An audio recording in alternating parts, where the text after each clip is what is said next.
Sabir sir, स्वागत है आपका हमारे कार्यक्रम में।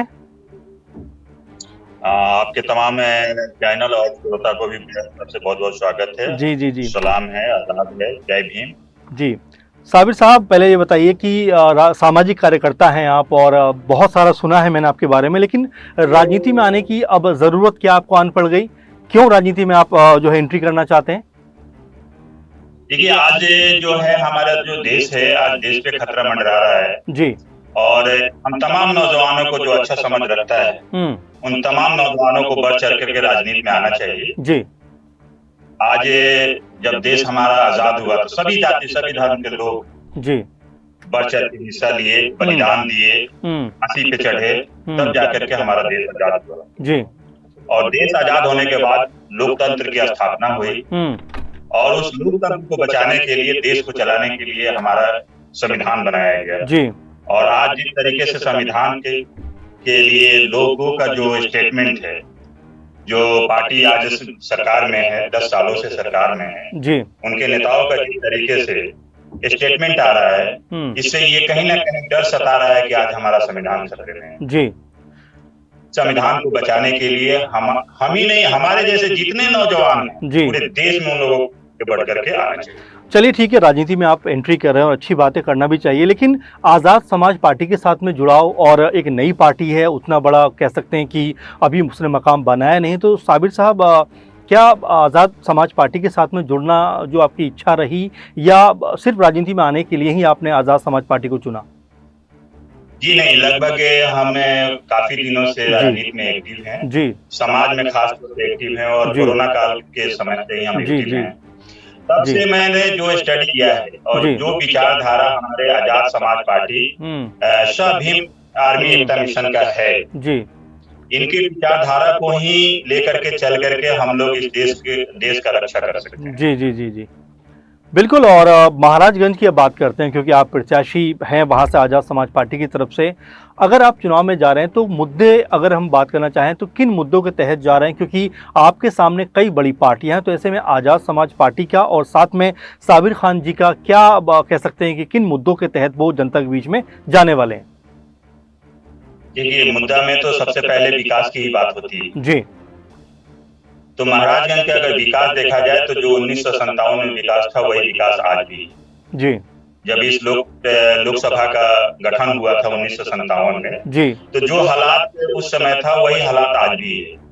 सबसे बड़ा देश में इकलौता उदाहरण महाराजगंज लोकसभा क्षेत्र है जहाँ पे 400-500 घरों का जो मोहल्ला है, गांव है, एक ऐसा भी गांव है जहाँ पे लोगों ने रेंट पे जमीन लेकर के अपने लिए सड़क बनाया है। जो 7 साल 9 साल 11 साल का लीज चला आ रहा है, अभी भी वो जमीन लीज पे है और लीज पे लेकर के लोग जो अपने घर से निकलने के लिए रास्ता बनाए हैं, इससे ज्यादा हमारे लिए और क्या मुद्दा हो सकता है? जी, विकास आप समझ सकते हैं कि आज भी यहाँ के लोग जो है रास्ता के लिए जमीन लीज पे लेकर के बनाए हुए। अब ठीक है, आप सही कह रहे हैं जिस तरह से साबिर खान जी की, लेकिन आपके सामने दोनों जो पार्टियां हैं या यूँ कहें गठबंधन है, चाहे एनडीए की बात करें या फिर इंडिया गठबंधन की बात करें, दोनों बहुत ताकतवर हैं, मजबूत हैं। तो ऐसे में आप अपना प्रभाव छोड़ पाएँ इसके लिए क्या क्या तैयारियां कर रहे हैं ज़मीनी स्तर की अगर बात करें तो? जी बिल्कुल बिल्कुल, आप सही बोल रहे हैं, लेकिन देखिए एक सिक्का होता है, जिस सिक्के पे 1 रुपया, 5 रुपया या 10 रुपए का उस पर मोहर लगा होता है। जी जी जी।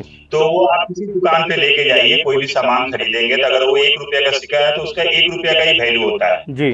और जो महागठबंधन है उसी 1 रुपये का जो सिक्का है उसके दोनों तरफ के पहलू हैं। कल आपका जो एक स्टेटमेंट है तेजस्वी यादव का मंच पर से जो ये भाषण है, उनका कहना है कि भाई आप एनडीए गठबंधन को वोट दीजिए और नहीं तो इंडिया गठबंधन को वोट दीजिए। अगर इंडिया गठबंधन को वोट नहीं दे सकते तो आप एनडीए गठबंधन को वोट दीजिए। तो अब आप बताइए कि भाई आप क्या कर रहे हैं? आप अपने आप को एक तरफ विपक्ष कह रहे हैं, तो आप विपक्ष तो है नहीं भाई, क्योंकि आप पक्ष वाले का जब वोट मांग रहे हैं कि भैया पहले मेरे को दो, बिल्कुल मेरे को नहीं दे सकते तो आप बीजेपी को दे दो, बिल्कुल बिल्कुल एनडीए गठबंधन को दे दो।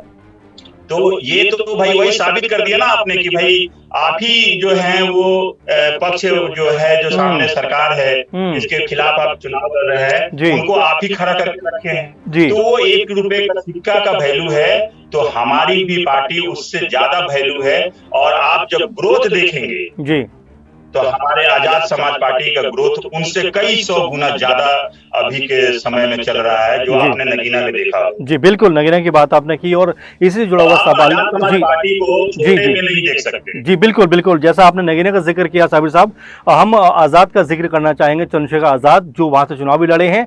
अब अगर वो बिहार में आते हैं तो कैसा माहौल कह सकते हैं कि आजाद समाज पार्टी के लिए बनने वाला है, साबिर खान के लिए बनने वाला है? किस तरह से देख रहे हैं आप आजाद का बिहार में आने का जो प्रोसेस है और जो प्रोग्राम है?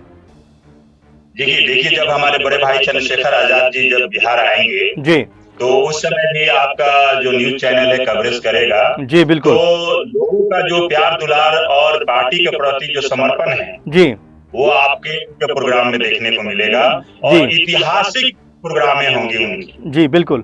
साबिर साहब, एक चीज़ मैं जो पूछना चाह रहा था आपसे कि बहुत ज़मीनी स्तर के आपने आदमी हैं, बहुत ज़मीन लेवल पे लोगों की मदद भी करते हैं। कोरोना का जिक्र बार बार मैंने कई जगह पढ़ा भी, सुना भी। क्या कहना चाहते हैं कि जो कोरोना में आपने काम किया, क्या वो आने वाले दिनों में जब आप चुनाव में होंगे, लोगों के बीच होंगे, तो क्या वो कहीं आपके लिए मदद करता हुआ नजर आएगा? देखिए उस नजरिया से हम कोरोना काल में थे ही नहीं जी। कोरोना काल का जो समय था वो मानवता का एक तरह से रक्षा करना था, मानवता को मदद करना था, तो हम लोगों ने किया और हमारे वंशज भी ये करते आए हैं, तो उसको राजनीति से जोड़ के देखना सही। जी, स्थानीय लोगों का साबिर जी कितना सपोर्ट मिल रहा है अभी तक? अगर जितना आप लोगों के बीच जा रहे हैं, लोगों से मिल रहे हैं, कितना आपको सपोर्ट मिल पा रहा, समर्थन मिल पा रहा अभी तक? देखिए अभी हमको घूमते हुए 6 महीना हो गया लगभग जी। 6 महीने से हम लगातार फील्ड में है। जो हमारा वक्त है सुबह निकलना है, रात में आना है। अभी तक के हमें नकारात्मक एक भी व्यक्ति नहीं मिला। जी, परेशान सब कोई है, बस बढ़िया प्लेटफॉर्म की जरूरत है। बढ़िया प्लेटफॉर्म की वो तलाश में घूम रहा है। जैसे ही हम लोग अपना प्लेटफॉर्म बताते हैं, लोग हंसते हंसते एक्सेप्ट करते हैं, हमारे साथ मेंबर बनते हैं, हमारे साथ जुड़ते हैं, हमारे पार्टी के साथ जुड़ते हैं और पार्टी के प्रति समर्पित होकर के काम करते हैं। जी बिल्कुल, आपने जिक्र किया काम का, तो यहाँ पर बिहार की जो सरकार, नीतीश कुमार सरकार है, कभी बीजेपी के साथ नजर आते हैं, कभी आरजेडी के साथ नजर आते हैं।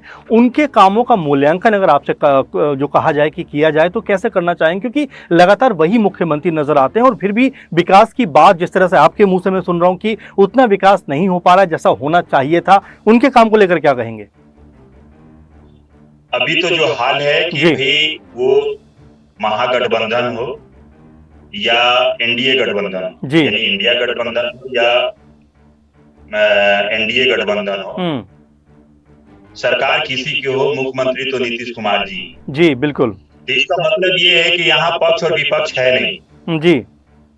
हम लोग अपने आप को 2025 में जी सीधा हम लोग अपने को विपक्ष में खड़ा करेंगे जी। और विपक्ष में खड़ा होकर के चुनाव लड़ेंगे और हम लोग अगला 2025 में आजाद समाज पार्टी सर्व आर्मी का हम लोग सरकार बनाने जा रहे हैं। जी। बिहार में क्या ओबीसी के साथ में भी कुछ गठबंधन या कुछ समर्थन का कुछ मामला है आजाद समाज पार्टी के साथ में?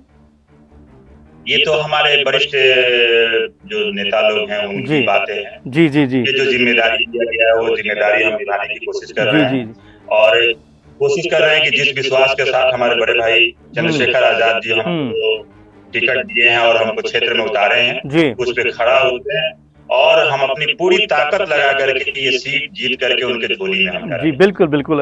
हिना शहाब के बारे में पूछना चाह रहा था, पप्पू यादव के बारे में पूछना चाह रहा था। कहीं से खबर है कि आज़ाद समाज पार्टी इनको भी कहीं सपोर्ट करती हुई नजर आ सकती है। आज़ाद अगर बिहार जाएंगे तो हो सकता है पप्पू यादव के समर्थन में कुछ कहते हुए नजर आए। कितना सच है इसमें? ये तो भाई पार्टी के बड़े नेताओं की बात है, लेकिन हमें तो हमारी इच्छा ये है कि भाई आज आजाद समाज पार्टी के जो हमारे राष्ट्रीय अध्यक्ष है एडवोकेट चंद्रशेखर आजाद भाई ये दोनों पार्टी के लिए वोट का अपील भी करें, समर्थन भी और इनके लिए प्रोग्राम भी करें। जी बिल्कुल, आप बिल्कुल आखिरी प्रोग्राम में आ गए हम लोग। जी हमारा अपना पर्सनल मतलब मशवरा है। जी। साबिर साहब, लास्ट में बिल्कुल है हम लोग, मैं सिर्फ महाराजगंज का जो जातिगत समीकरण है उसके बारे में अगर आपसे जानना चाहूँ तो क्या राय होगी, क्योंकि लगातार यहाँ पर अलग अलग तरह से राजनीति होती रही है, तो ऐसे में अगर जातिगत राजनीति की बात की जाए तो आपका क्या इसमें कहना होगा? देखिए, ये महाराजगंज में का एक जो जिसे चित्तौड़गढ़ के रूप में भी कहा जाता है, जी जी जी जी, ये एक प्रोपेगेंडा है, ऐसा कुछ नहीं है। यहाँ पे बहुजन 80% है जी, और स्वर्ण है वो 20% है जी। 80-20 की लड़ाई है।